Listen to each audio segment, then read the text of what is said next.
Si ladran es que cabalgamos, señorías. Y como lo que nos preocupan son las personas, pues seguiremos cabalgando para que sigan ladrando. Hay una frase que resume todo esto, lo que ha cambiado.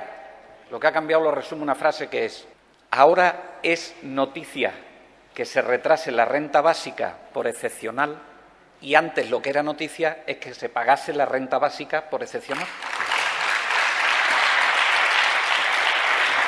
Por cierto, recuerdo que sin prórroga de presupuestos, del 2014 al 2015, las rentas básicas se pagaron en marzo.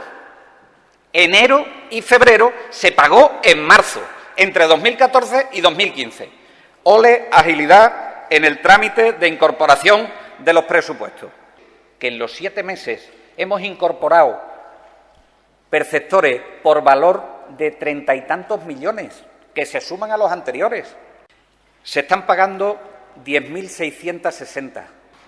Señor Sánchez Juliá, daría la impresión que le preocupa que se haya pagado antes.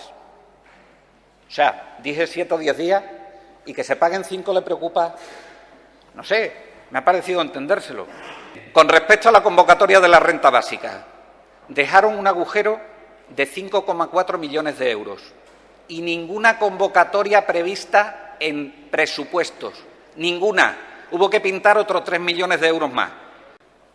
Su prioridad dice que son las rentas básicas. Sí, hombre, lo demuestran los hechos que ustedes lo tuvieron. ¿No sería, señoría, que en su coalición que tenían con la izquierda que más le gusta a la derecha, le exigió que pusiesen en marcha la renta básica? Y por eso hicieron lo que hicieron en el 2013, que no concedieron ni 10.